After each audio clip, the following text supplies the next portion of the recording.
Hello, everyone. Welcome to MHS4052 Human Relation Skills in Counseling Online in spring of 2013. And I'm very excited about this semester, and I hope that you are too. I hope that you are looking forward to learning and growing on this journey. And I certainly know that I will learn from you all as well as you will learn from me. So I'm very excited about it. I do not want to take a whole lot of your time, but I did want to actually go through parts of the syllabus with you just so that you're not left to read it on your own. And if you have questions or something that wasn't clear, I want to just kind of hit some of the highlights of it for you and make sure that things that may not be very well explained in the syllabus I can explain to you verbally. So I will skip over some of the less important things that you can just read on your own, but excuse me, I do just want to make sure that some of the things that are really important for you to know are covered. So I just wanted to introduce myself briefly, and you will learn a ton more about me as the semester goes on. But I just wanted to let you know who I am and why I'm teaching the course, etc. very briefly. My name is Brenna Hicks, and I am a doctoral student. I am finishing up my coursework this semester, and then I just have dissertation and a few other little things to finish up. So I am about a year or so away from my PhD, which is exciting because it's been a long time for me to be in school. I've gone straight through almost exclusively since I've been in kindergarten, so it's been a long journey, but I'm excited to be almost done. And one of the benefits of being a doc student is that I get to teach. So I actually really truly love this course, and I'm very happy to be teaching it. I taught it in a classroom setting for several semesters and then have since modified it for an online version and have been doing that for several semesters. So it is a great course. You will learn a ton. And my background, I am a licensed mental health counselor. My undergraduate degree is in psychology, and then my master's is in counseling. I also got a graduate certificate in play therapy, and if you don't know what play therapy is, you will learn more as the semester goes on. But it is a type of counseling specifically designed for children. So I worked with children 2 to 15 years old when I had my private practice, and I did that for 3 or 4 years before I had my son. And I am now a stay-at-home mom working on my PhD, but I will share lots of stories of my practice and working with parents and kids and families and all of those things as well. So you will learn more about that too. But that is kind of my background. This is a great course because while it is a human relations skills course, it does have a counseling foundation, and that's my background, so it aligns very well. But this is a capstone course for many of the majors at USF, so that's not to say you're only going to get the counseling side of it or the psychology side of it. You will learn just about people and life and communication skills, and it will benefit you greatly regardless of what your future plans are, your interests, your degree right now. My email address is on there, and I did want to let you know I'm trying to be very purposeful about blocking time for this course. So since I'm home with my son, I'm not online all the time, but I am going to be very diligent in the afternoons, 3 to 4, sometime around there, sometimes 2:30, 3:30, whatever, but sometime around there, that's when he does rest time, and so I will be diligent about answering emails and responding to questions in the discussion forums at that time. So if you email me late at night or early in the morning, just anticipate that I probably will not respond until the afternoon, but I will get back to you within 24 hours for sure. My emergency phone number's on there, and so the rest you can read. Required text, Gamble and Gamble, fantastic book. I love it, students love it, lots of examples, lots of illustrations, lots of examples. Not a lot, I mean, of course it's a textbook, it has text, but a lot of non-text stuff, so some little quizzes and some tests and some cartoons, and it's just very interactive. It's not boring, it's fun to read, and it really has good content, good information. So it is going to be something that will help you a lot in this course in mastering the skills and techniques. Okay, course objectives, I do not need to go over with you. You can read those. Course policies, don't really need to go over those either. Just be aware that you will need to complete the readings before the week of that chapter. So in other words, if week 4 is chapter 4, then you need to have read chapter 4 before week 4 begins, because you will benefit the most from the lectures and from the activities if you've already read the material and you already know what the content is. I also briefly want to talk about late assignments. I have recently switched this policy because I think it's a little more appropriate for an online course.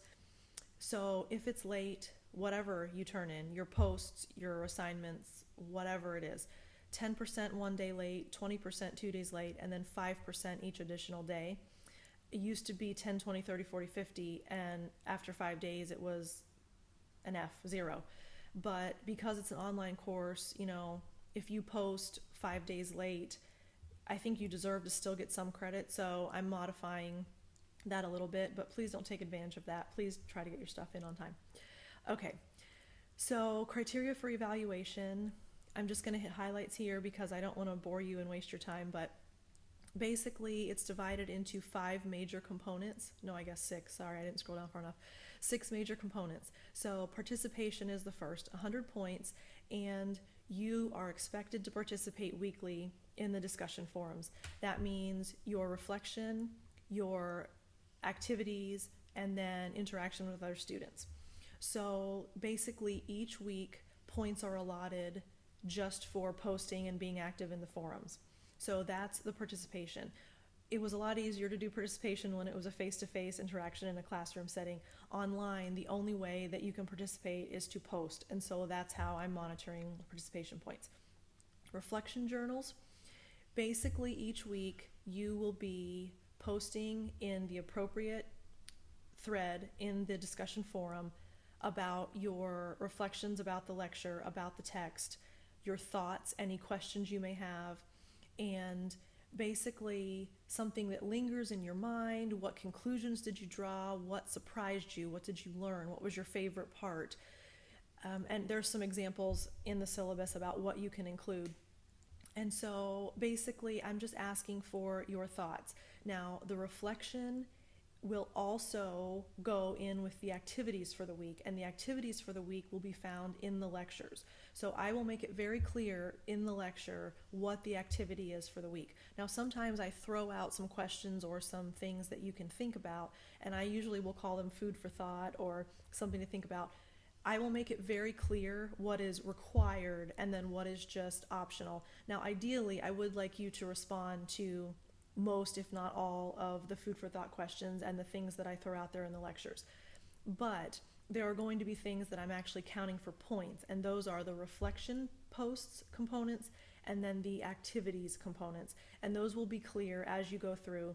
Reflection is just kind of from your own standpoint, your reading of the text, you're listening to the lecture, and what you have to say, think, or ask about those things. And then the activities will be very specific things that you need to include. So more on that later, but you'll see it's not as complicated as it may sound. And then each week's post is due by Sunday midnight. So the weeks will run Monday to Sunday, and Sunday midnight is the deadline for each week. Okay, communication essay or meeting review. I'm giving you the option of choosing whichever one would be better for you. When I did this in classroom, students were required to do both. But because this is an online class, I'm trying to reduce a little bit of the assignments because you're going to be weekly posting. So you can choose which one you would like. And there is a detailed description further on in the syllabus, so we'll get to that when we get there, but that is 100 points. Reflection, journal, and activities are 200 points. There's no midterm in the course. Yay for you. Yay for me too, I don't have to grade it. Final exam will be 200 points, and it will be basically comprehensive over the entire semester and will be some form of multiple choice, true, false, short answer, and essay, however that all works out at the end. Personal growth portfolio, the major assignment in the course. And basically it's going to be a presentation demonstrating your journey and your process in the course. And you'll get all kinds of information about what needs to go into it as we get further.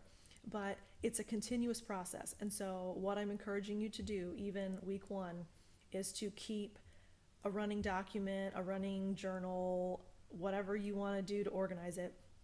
Keep weekly thoughts, moments of clarity, your aha moments, whatever you want to call them, throughout the course, because it will help you in developing your portfolio. If you wait till a week or 2 before it's due and you try to look back over an entire semester and remember what you've learned and what you've thought about and how you've grown, you're going to be hard pressed to do it all and make sense of it and remember it all. So I would encourage you, be diligent weekly about throwing some stuff into whatever you want so that it can help you with the portfolio. There's also a detailed description forthcoming about that. And then quizzes. There will be pop quizzes in the course, and again, online is a little more challenging. So pop quiz basically means on a Friday, you will be made aware that a quiz is available, and you will have from Friday to Sunday to complete it, and you will not know ahead of time which chapters will be included in the pop quizzes.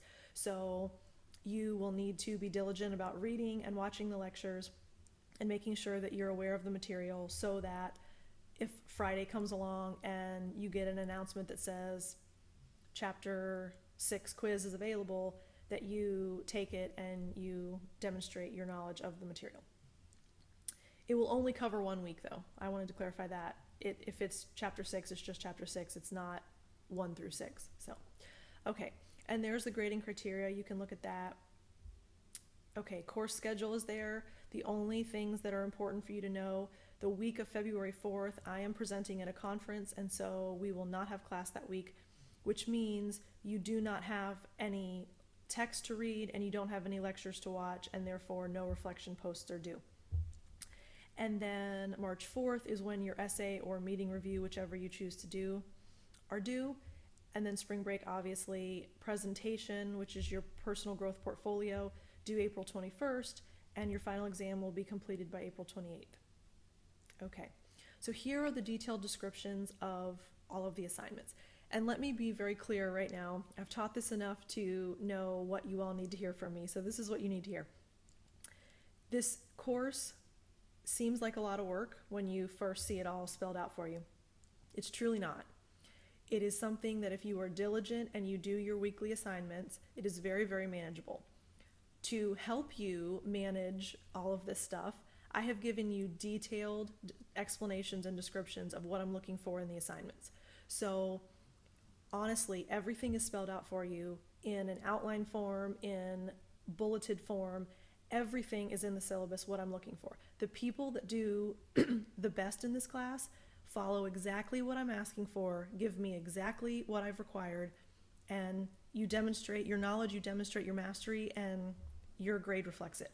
The students who struggle the most are the ones who do not keep up with the assignments and or kind of interpret what I'm looking for. So they do their own spin, or they try to get creative or fancy or whatever, and in that they end up missing the requirements. So literally I'm asking and kind of expecting that you are going to look at the syllabus and you're going to give me everything that's included in my descriptions. If you do that, your grade will reflect that you met the requirements.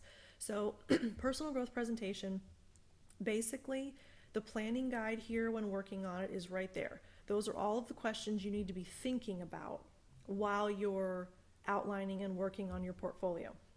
The FYI that was added, I am expecting more than just text answers for this assignment.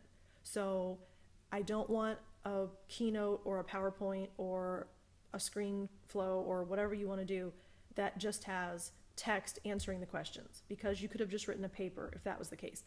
You will need to include quotes, cartoons, clip art, photos, whatever, but it needs to show your personality, your creativity, your investment in the project. So really I'm talking about like a virtual scrapbook. And for all of you guys going, wow, I've never wanted to scrapbook in my life, I understand that, but it just needs to be creative. So if you're really into sports, reflect that in your presentation. If you're really into art, show me your art. Whatever you want to do, I want to learn more about you and your journey in this course through this portfolio. So the next page is actually your outline. This is exactly what I'm asking for your presentation.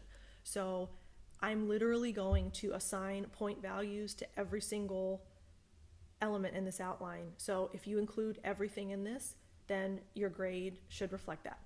So I'm not going to read those to you, but basically you need to go 1 A through E, 2 A through D, 3 A through C. So simple as that. Okay, communication essay.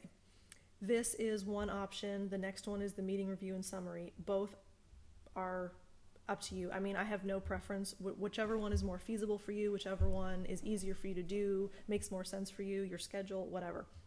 So again, outline is provided, give me everything that I'm asking for, and meeting review also provided. Let me throw a little addendum out here. If you choose to do a communication essay, I'm setting some ground rules for you. First of all, it cannot be an issue with a boyfriend or girlfriend. So that is off the table. I know they're important to you, but there are other people in your lives that you communicate with, so it cannot be a boyfriend-girlfriend issue. If you're married and it's a relationship issue within your marriage, that's fine, fair game. But boyfriend-girlfriend issues, fighting, whatever, I don't want to read about it. So choose an actual communication experience that you have had with someone and then go through the outline based on that. Second component of my addendum to this, you need to use appropriate language, you need to use appropriate context. I don't want to have cussing in the papers. I don't want you to talk about going to bars. I don't want you to talk about drinking. I don't want you to talk about anything that looks on you unfavorably.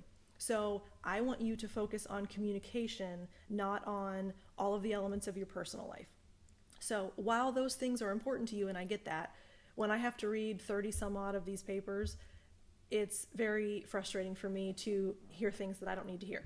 So just keep it focused on communication. If it needs to be an interaction you had at work or with a professor or with a student or with a friend, whatever the case may be, it doesn't matter to me. But the focus is communication, and it is not on all of the personal drama and issues and all of that stuff. So if you have any other questions about that, please feel free to email me.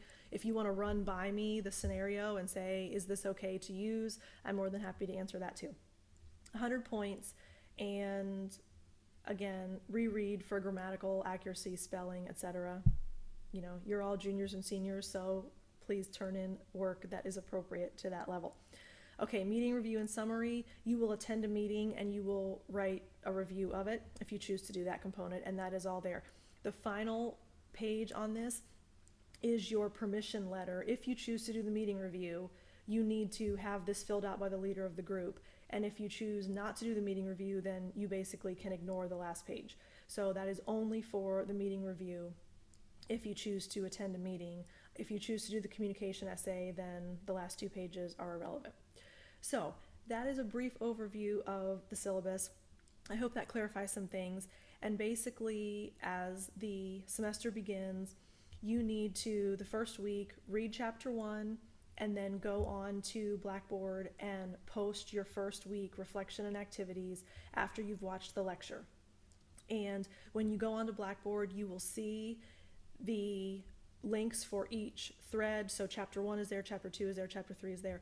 The first link is a question and concern, general comment type of forum.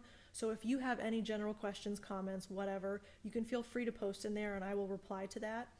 Otherwise, just begin chapter 1 next week, and I look forward to getting to know you and reading more about you and learning more about you as I get to know you a little bit more in your posts. So if you have any questions, anything you feel like I didn't cover, anything that's still lingering as I wasn't really sure on that, you can either email me or again post in the forums, and I look forward to seeing you all next week. Bye.